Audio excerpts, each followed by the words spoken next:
Ladies and gentlemen, nhasi tiri kwaRusapi kumusha kwangu. Pamusha pangu ndikati kumusha kwangu ndini mukomana mukuru uchi pamba pedu and ndavaya nevanhu veLogos Solar Tech bringing light to the world. Muona masolar aya 1 2 3 4 5 semunhu anonyanyopusha basa ravo ndichitaura zvakanaka pamusoro pebasa ravo ravanoita zvakanaka. Ndava ndapiwa a gift here of a solar installation. Vatotaura kuti vanoita zvemabones nemachi saka toda kuvainvita vambotiudza kuti zvakamira sei. Munoona kuya padhuze tutaura namukomana Reitwa Mr. Keche. Yeah. Logos munoona icheche here munoita zvelogos because logos is something to do with the word of God. Yeah. The term logos, it was derived from the light that came from God. Yes. So that's where our inspiration came from. Yeah. Yeah. Thank you so much for your wonderful gift. Panapa mama nyibandobaka muona kasula kangari pako. Ndike mafaniza. Yeah, ndikuona sure. Kukakara kadiki zvecho. Eno tavakuenda 5 big panels. Capacity yakamira sei? All right. So the system yatiri kuisa apa is a 3.5 kVA system. This 3.5 kVA system inosimudza 0.5 horsepower bore pump, yosimudza a class A fridge, yosimudza TV, yosimudza lights, energy saver lights, up to even 15 or 20 energy saver lights. Inokwanisa kusimudza even zvimwe zvinhu zvese zvinoshandisa magetsi zvinenge zviri zvidiki zvakafanana nemaredio, kuchajisa mafoni, malaptops nezvimwewo zvimwe zvidiki zvamungakwanisa kushandisa zvemagetsi. So you mean kuti panapa ndakufanira kutenga ball, TV, fridge, lights nechichi nekushandisa kana even TV. Yeah. Kana kutoinstalla kana wifi panapa munenge makutoziva kuti 24/7 munenge mungori online muchishandisa magetsi aya because haaperi. Kana Starlink chaiyo munokwanisa kutoisa panapa moziva kuti zvinhu zvenyu zvaita sei zvanaka. Pane load shedding ira? Hapana kana load shedding. Fridge iyi haidzimwe, inoshanda 24/7 kubva makuseni kusvikira mangwana makuseni. Saka pasina need kutenga gas fridge. Hapasina need yekutenga gas fridge. Kana tatongoisa this system. Ndainetswa kana mai vangu ndinzi ndoda fridge yegas, saka ndakungotenga chaiyo. Apa pakuda kutongotengwa yemagetsi chaiyo yongobva yaconnectwa toziva kuti masports ese anenge apera. So ndichibhadhara cash apa ndichibhadhara mari? If you are paying cash, this package unoita 1.380 fix and supply. 1.380 fix and supply. Ndo gift atapiwa nawo neLogos Tech panapa 1308 ko munopoka discount here kuna vachaona video rinobva vati toda kuti wotingosupport. Okay, so this is already a discounted price yatiri kupai because the actual price that yataichisa nayo it was 1.480 tongoti 1.5. Yeah. So that was the actual price. So the discount yataisa is we are heading towards festive season. Tangoti let's get to 1.380 toisira vanhu vonakirwa nemagetsi. Alright. Tichiti gaga alright. Toda kuenda not mu recommend mapackage anoendana nematype efamily anoenda kudzai for a bachelor rokugara mu one room. Alright, for a bachelor anenge achigara mu one room anenge asingadi kusenzesa kana asingadi kusenzesa fridge achida kungosenzesa zvake lights, TV, wifi nezvimwe zvese zveentertainment anokwanisa kuisa a 1 kVA system or a 1.5 kVA system. Isusu patinoisa a 1 kVA system tinobva tapa an added advantage to our client because tinoisa inverter iri 1.5 kVA system. 1.5 kVA system, that means that capacity yayo yakura kudarika 1 kVA.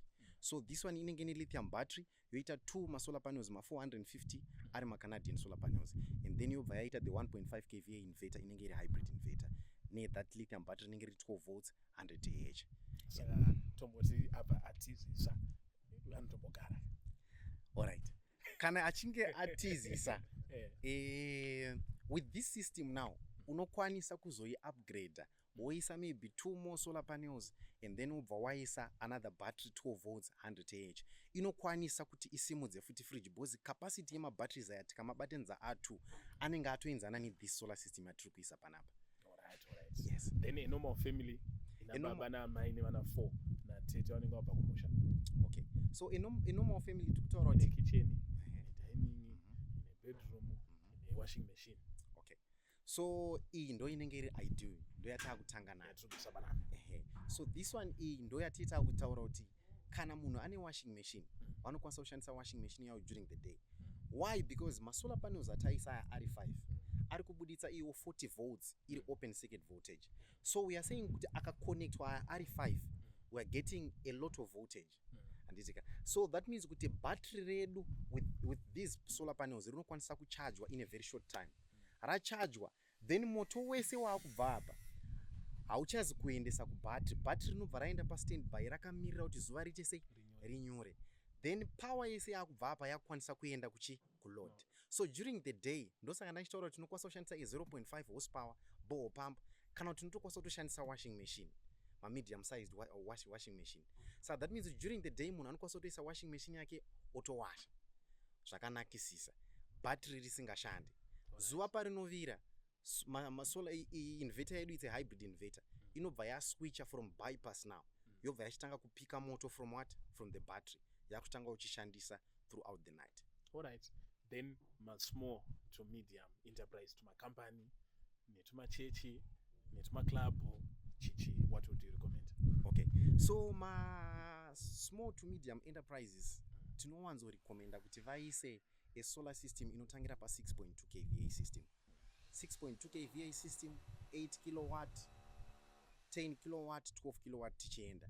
But the one yatinowanzo recommenda i 6.2 kVA system. 6.2 kVA system kana tichiita isusu during this promotion tinoita 2.3 fix and supply.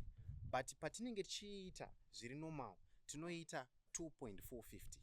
So this package now inokwanisa kusimudza mafiriji anokwana iwo kuita 2. Kana ndichiti 2 hunge taisa battery rinenge riri 1 riri 48 volts 100 Ah. But kana tikaisa mabatteries ari 2 48 volts 100 Ah, that means kuti munhu anokwanisa kutosimudza even more than 4 mafiriji with that package. So this package tinenge taakuisa mapanels from 6 zvichiendera mberi. Why? Because inverter yatinenge tiisa ipapo inokwanisa kuaccommodata masolar panels akawanda ari in an array inonzi series array. Why ndichidaro? Because we want to achieve a certain goal yekuti during the day tinoharvesta a lot of power which is sunlight power toishandisa kuload mabattery ari pastandby. So this system now inenge ine 6.2 kVA system, 6.2 kVA hybrid inverter yobva yaita 48 volts 100 Ah lithium battery yobva yaita mapanels anotangira pa 6. So this is a good system because inokwanisa kusimudza even 1 horsepower bore pump, yokwanisa kusimudza even 0.5 booster pump. So that means kuti kana iri a business premise yekuti panoitwa kana kuti zvekubika pani kana bhawa pani zvinhu zvakawanda zvakaita seizvozvo vanhu pani bhawa vakukwanisa kuti vanoita sei vanokwanisa kupambawo mvura yavo.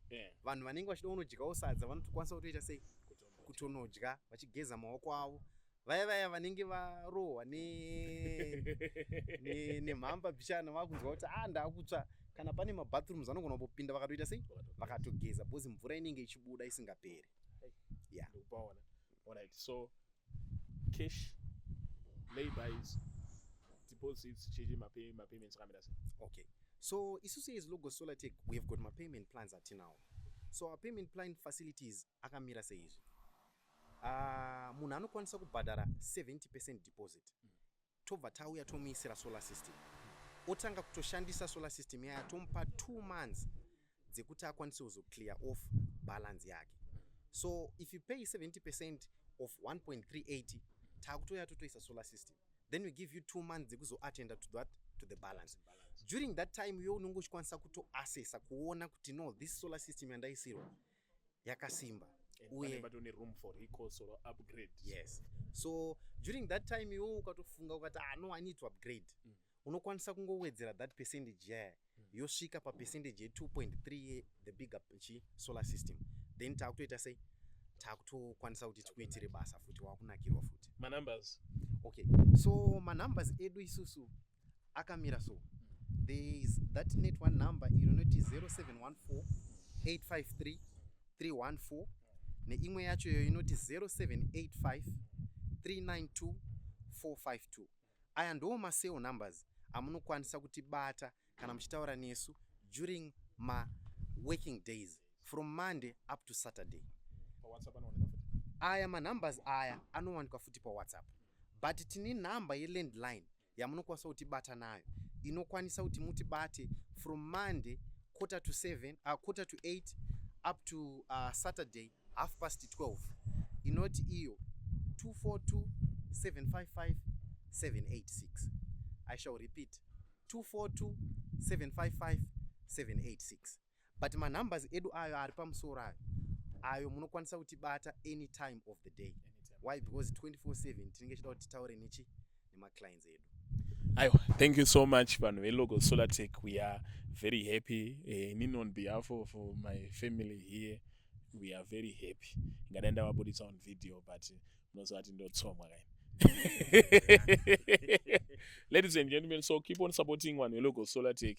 Muchatombovaona zvakanyanya panapa because vacharamba vachifeature, and then charamba tichiona mama projects vanenge vaenda kunoita sei kunoita, so that those who want to be inspired can be inspired as well. Vari diaspora vane special treatment rese vanhu vari diaspora. Okay, so isusu tinotova right now we have got a huge group of my clients who are in diaspora. So the way we also operate nema clients edu ari diaspora, vanokwanisa kutaura nesu vasati vatombobhadhara mari, but as long as tawirirana totoenda pamba pavo tonoisa solar system. Tapedza kuita solar system, vanokwanisa kuzotoita payment after vaona zvinhu zvavo zvaakushanda. And isusu there's one thing that I had not mentioned, ndezvekuti mabatteries edu lithium batteries aya ane warranty from 5 years. 5 years warranty battery uchishandisa. Saka itime yakareba iyoyo kuti unonyatsoona kuti chinhu changu chakaita sei chakasimba chiri kushanda chatiri kuisirwa panapa. Akusungotenga tobva tatiza. And the other thing is tinenge tine isusu a platform whereby kana takuisira solar system ticharamba tichicommunicate nemi for a certain period of time tichinzwa kuti how is the solar system operating, how is it, are you satisfied nayo solar system yenyu. Kana ine mamwe adjustments anenge achida kuitwa, you can just communicate nesu touya toita sei togadzirisa. Kana moto wakawandisa togona tozoudzora futi because iri izhenje chairo. Anoza kune mama location marari kokutotengeswa mvura. Yeah, ndizvo kutotengeswa moto. Togona kutotengesawo futi. Aiwa, thank you so much. Thank you.